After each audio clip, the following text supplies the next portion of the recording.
안녕하세요. 함께 책을 읽고 깔깔 웃음으로 놀면서 책의 즐거움을 알아가는 책놀이 5번째 시간입니다. 지금까지 책놀이 수업을 들으면서 책놀이가 정말 재미있겠구나, 어떻게 하면 되지? 등의 생각을 하고 교실에서 학생들에게 책을 읽어주어야겠구나 라는 다짐도 해보셨을 텐데요. 선생님들께서 교실에서 책 읽어주기도 책놀이도 꼭 해보시면 좋겠습니다. 책을 읽어주는 건 어렵지 않아 도전하기도 쉽고 여러 교과 수업과 연계하여 프로젝트로 운영도 가능하며 학급 운영에도 적용하여 다양한 활동을 할 수 있으니 책놀이와 더불어 책 읽어주기 활동도 꼭 도전해보세요. 책을 어떻게 읽어주어야 할지 몰라 실천하지 못하는 선생님들이 있다면 걱정하지 마세요. 제가 그림책을 읽어주는 가장 쉬운 방법을 알려드릴게요. 그림책은 본문에만 내용이 담겨져 있는 것이 아니라 표지, 면지 등에도 숨겨진 내용들이 있기 때문에 그림책을 읽어주실 때는 학생들과 가장 먼저 표지부터 살펴보셔야 합니다. 앞표지에 있는 제목과 그림을 보며 책 내용이 어떨지 예상해보는 활동을 먼저 해주셔야 해요. 그러고 나서 면지와 속표지도 면밀히 관찰하는 시간을 가져야 합니다. 그 후 책 속에 있는 그림만 훑어서 살펴보면서 어떤 이야기가 어떻게 진행될지에 대해 예측해 본 후 본문 읽기를 시작하시면 됩니다. 본문을 읽어주실 때 동화구연처럼 등장인물의 마음이 드러나도록 목소리를 내주시면 가장 좋지만 그에 대한 부담감 때문에 책을 읽어주고 싶은 마음이 조금이라도 줄어들 것 같으면 선생님께서 편하신 방법으로 읽어주시면 됩니다. 잘 읽어주시는 것도 좋지만 자주 읽어주시는 것을 더 권해드리고 싶기 때문입니다. 책을 읽어주시는 중간에 학생들이 그림에서 무언가를 발견하여 말을 하는 경우가 있는데 그럴 때는 전혀 몰랐는데 학생이 말을 해줘서 알게 되었다는 듯 깜짝 놀라며 우와, 정말 그렇네 라고 호응해 주세요. 선생님도 모르는 걸 자신이 발견한 것에 신이 난 학생들은 더욱 그림을 꼼꼼히 살펴보게 될 거예요. 이렇게 허용적인 분위기에서 책을 다 읽고 나면 가끔 학생들이 자신의 이야기를 툭 던지듯 이야기하는 경우가 있는데 그럴 때는 가볍게 호응해 주시면서 다른 학생들도 이야기를 꺼낼 수 있도록 유도해 주시면 됩니다. 이렇게 하면 학생들과 선생님은 서로 마음을 나눌 수 있는 가까이에 있는 소중한 존재들이 된 거지요. 이렇게 서로의 소중함을 깨닫고 난 후 생명과 자연의 소중함을 알고 있는 그대로의 모습을 가만히 지켜볼 수 있는 생태놀이를 한번 해보시면 어떨까요? 이번에 소개해드릴 책놀이는 생태놀이입니다. 학생들과 함께 생태놀이 수업에 활용한 책은 비야그만입니다. 말려서 만든 꽃잎과 작은 가지만 가지고 그림과 글자를 표현한 자연의 아름다움이 느껴지는 독특한 책입니다. 이 활동을 하며 활용했던 마음열기 활동은 비가 왔을 때의 경험 나누기였습니다. 일상의 경험을 나눔으로써 책 내용에 대한 힌트를 줄 수 있고 배경 지식을 확인해 보기도 하며 책에 대한 기대감을 높일 수 있습니다. 그럼 학생들과 했던 생태놀이 수업을 잠시 보여드리겠습니다. 안녕하세요 여러분. 책의 즐거움을 알아가는 책놀이 수업 5번째 수업입니다. 우리 오늘 비야그만이라는 책을 읽고 생태놀이 수업을 해보려고 합니다. 어제 우리 저녁에 비 왔었지요? 네. 비가 와가지고 어떤 일이 있었는지 자기 경험에 대해서 누가 한번 이야기해 볼까요? 어제 비가 너무 많이 와서 학원 갈 때랑 집에 갈 때 놀고 싶었는데 못 놀아서 아쉬웠어요. 우리 책 표지를 살펴보면 다른 그림책과 달리 조금 특이한 점이 있는데 책 표지를 보고 누가 한번 어떤 것이 생각나는지 발표해 볼까요? 저기 비야그만이라고 써져 있는데 우산이 있는데 거기에다가 꽃을 붙여서 신기해요. 자, 우리 같이 책 읽어볼게요. 비야그만 이지연 풀꽃 그림책. 자, 이렇게 한 장을 넘기니까 면지에 뭐가 있어요? 꽃이 있고 집이 있어요. 읽어볼게요. 햇님 나고 있네. 우와, 햇님이다.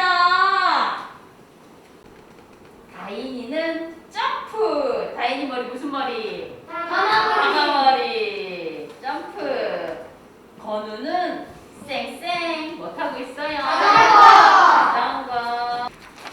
자, 어린이 오늘 할 활동은 자연의 순간 기억하기예요.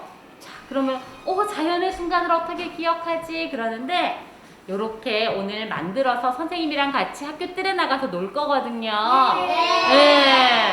오늘 준비물은 이렇게 도안이랑 그 다음에 선생님이 마분지랑 OH 필름 준비했고요. 여러분한테 풀이랑 가위를 준비하라고 했어요. 여러분이 자기가 그리고 싶은 그림의 도안을 고르고 나서 흰 부분을 약간만 남기고 잘라줄 거예요. 흰 부분을 약간만 남기고 잘라서 도안 마분지에 붙이고 나서 그 부분을 선생님이 살짝 칼집을 내주면 여러분이 가위로 오려서 색칠하고 꾸며서 우리 점심시간에 이렇게 자연의 순간을 기억하러 나가볼 거예요. 재밌겠지요? 네! 좋아요.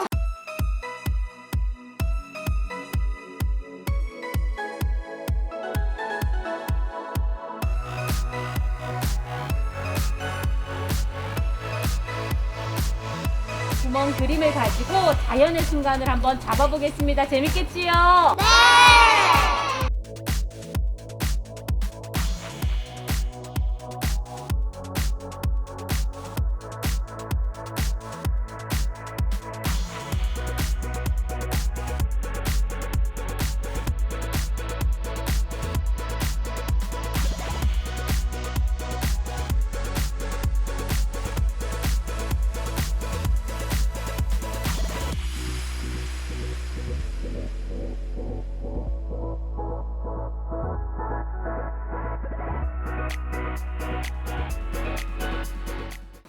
자, 우리가 만든 투명 구멍 그림 가지고 자연의 순간 기억하기 활동 재밌었나요? 네. 자, 우리 스스로 만든 투명 구멍 그림 가지고 자연의 순간 기억하기 활동을 마치고 나서 기억에 남거나 새롭게 알게 된 점에 대해서 누가 발표해 볼까요? 제가 만든 것 가지고 나무랑 하늘이랑 보니 평소에 보던 나무랑 하늘보다 더 멋졌어요. 또 정말 다음에도 또 보고 싶어요.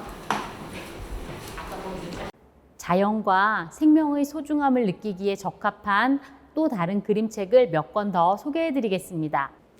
나 꽃으로 태어났어는 여린 꽃 한 송이가 세상에 피어나 사람들을 돕고 나누며 기쁨과 감사로 삶을 노래하는 이야기를 담아낸 팝업 그림책입니다. 간결하고 함축적인 글과 감각적인 색의 조합, 꽃잎을 한 장 한 장 펴듯 펼쳐진 섬세한 종이공예 팝업 장치가 인상적이며 무엇을 위해 어떻게 살아가야 하는가에 대한 철학적인 질문도 담고 있어 많은 생각할 거리도 줍니다. 아주 작은 씨앗은 가을에서 이듬해 가을까지 수많은 위기를 맞게 되지만 여러 씨앗 중에서 아주 작고 성장도 느린 작은 씨앗이 살아남아 결국 그 어떤 씨앗보다도 커다란 꽃을 피워내는 이야기입니다. 사계절을 지나는 동안의 씨앗 성장 과정과 성장의 끝에 무엇이 있는지 씨앗의 생태에 대해 직관적으로 보여주는 것과 더불어 스스로를 가장 작은 존재라고 생각하는 학생들에게 힘들어도 노력하면 할 수 있다는 희망을 주기도 합니다. 오소리네 꽃밭은 꽃밭을 만들려고 꽃 심을 곳을 찾던 오소리 부부가 꽃밭 만들기를 포기하게 된다는 이야기입니다.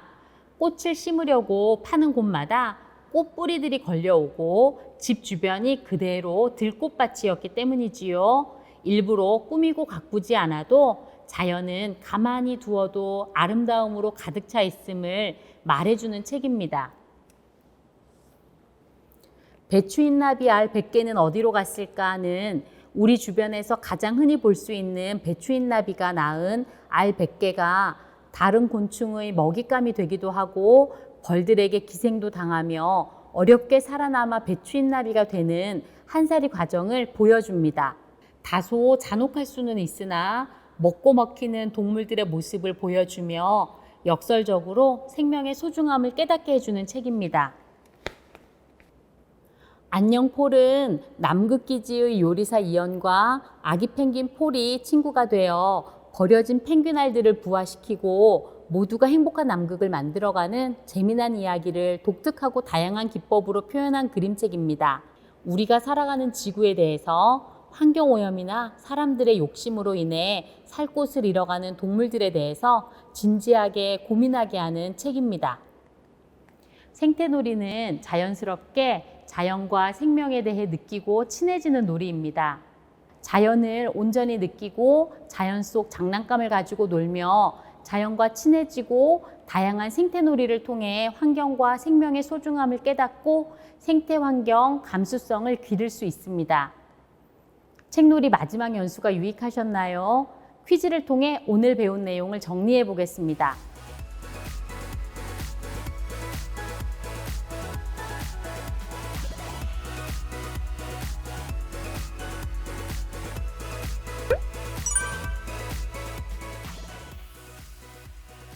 이 문제를 맞히셨다면 학생들과 생태놀이를 한번 꼭 해보세요. 자연과 친해지는 학생들의 모습을 보면서 책놀이에 빠지실 거예요. 지금까지 연수를 들어주셔서 정말 감사합니다.